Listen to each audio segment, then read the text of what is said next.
Most videos on social media look okay, but if you're building a brand, launching a product, or just want your work to be taken seriously, okay isn't enough. Premium videos feel completely different. They reflect style and attention to detail, not because of a $5,000 camera, but because of the little details: movement, rhythm, color, sound, and overall style. I've identified 8 key elements that make your videos feel cohesive, visual premium, and like content from a strong brand. There are 3 main factors that play a big role in style: colors, fonts, and graphics. All of this creates a consistent style that you should aim for. Let's start with colors. Colors in your videos should repeat over and over again, and I'm not just talking about the text colors and similar elements, but also about shades and color correction.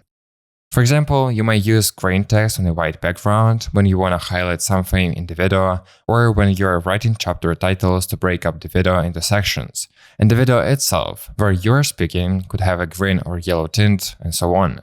So stylish your video and building your own style is all about the little details, not just the obvious ones. If you look at style from the color perspective, it's literally any combination of colors you use so that these colors become associated with you.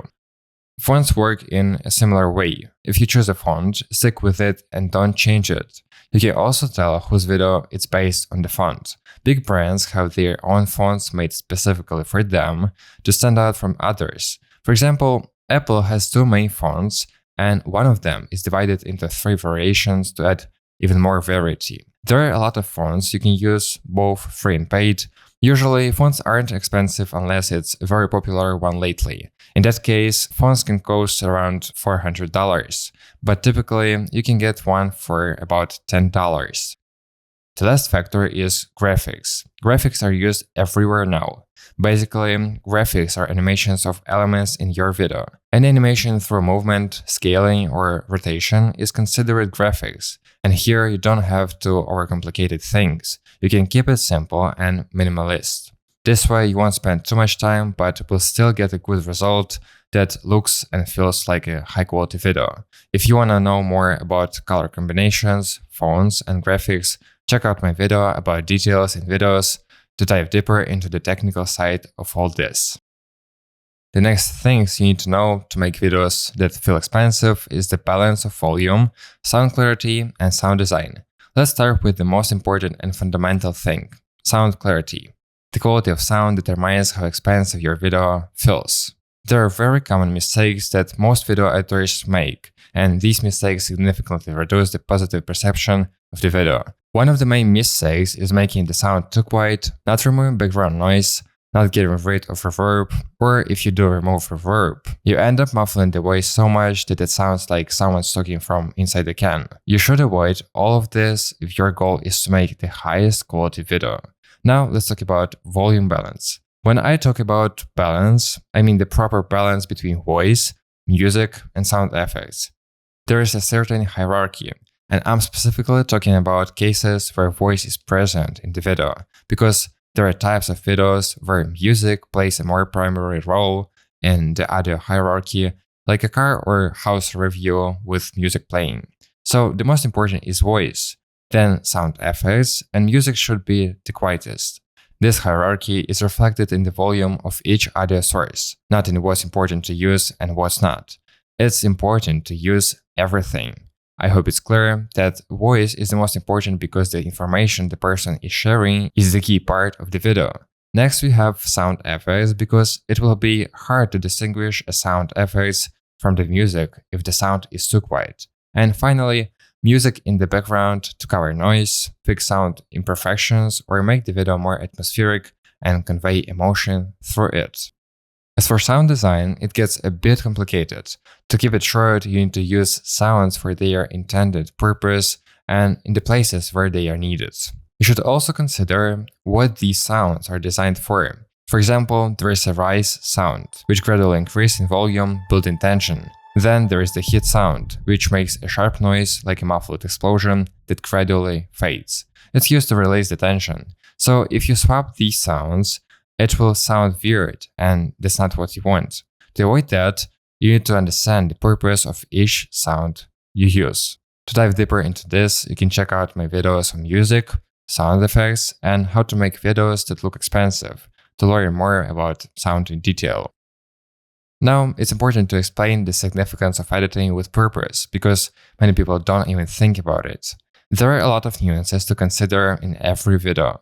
First, it's about cutting and smooth transitions through the edits in your video. Secondly, it's about rhythm, the flow you create through the video cuts to maintain a certain rhythm. Let's start with the cuts.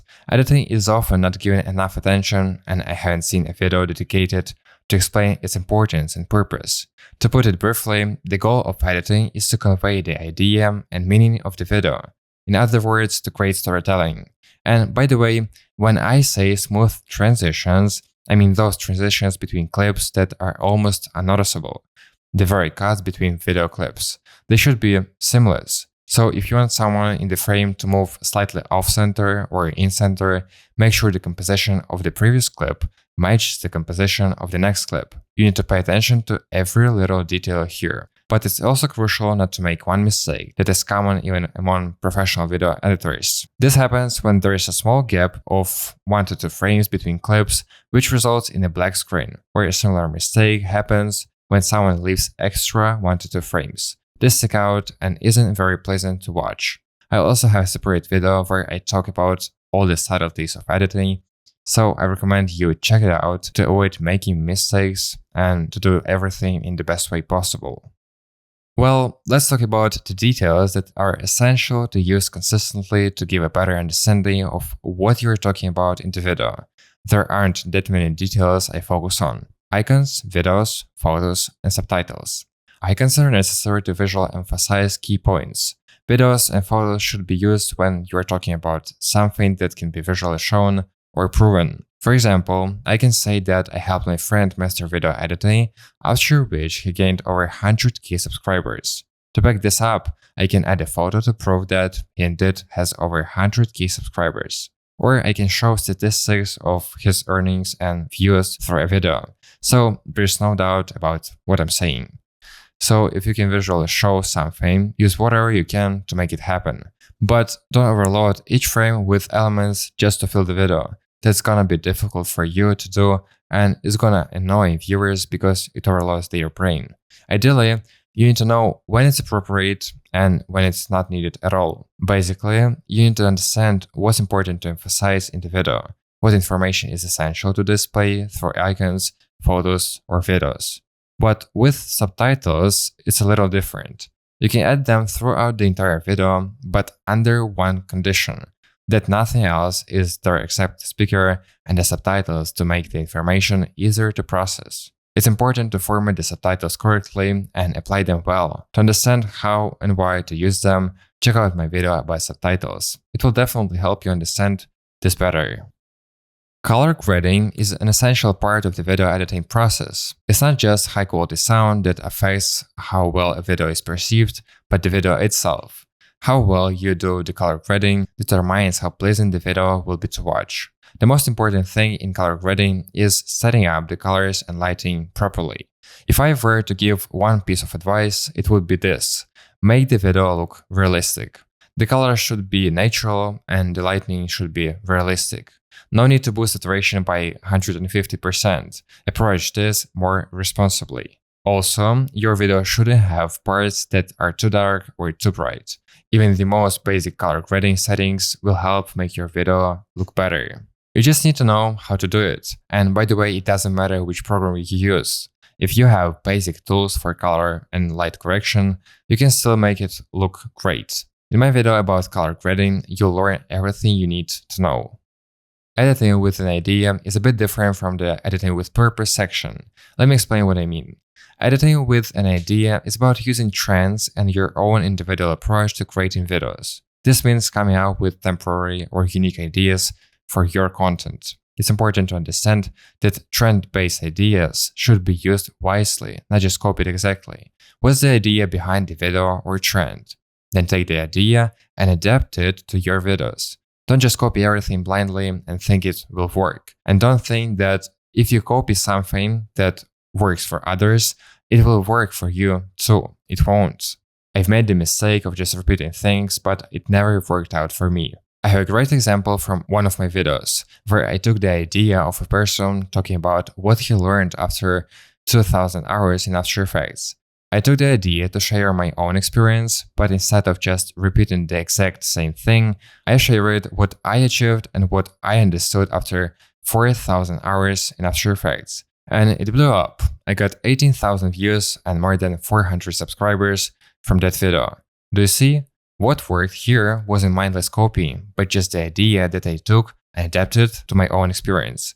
Although this example isn't about a trend, the same thing applies to trends. Blind copying won't get you anywhere. You need to think about what you are doing, and that's when you'll create content that gets the results you want. In my example, my individual approach also worked because I brought my experience and thoughts into the video.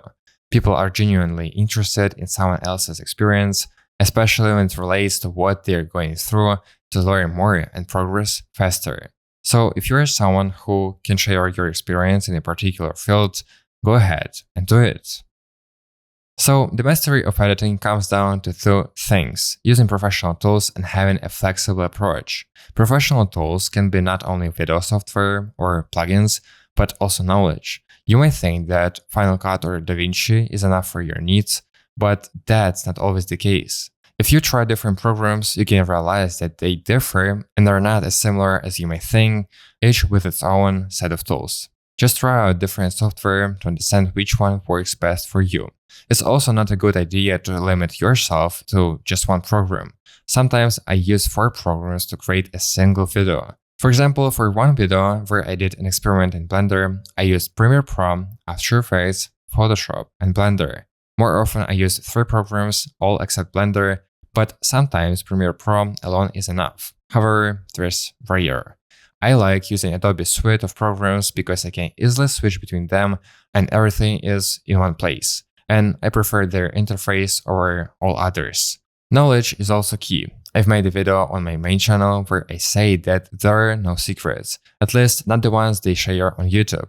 If it's been shared with a wide audience, it's no longer a secret. That's why you can avoid paid sources of information. I recently bought a 1-hour call for $100 where I learned a ton of new information and saw what I was doing from a different perspective. This can really impact your development, especially when someone else points out how to improve what you're doing, especially if that person knows far more than you do.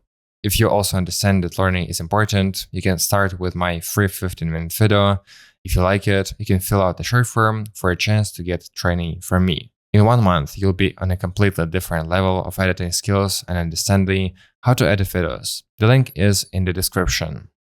The last thing I'd like to talk about is platform adaptation.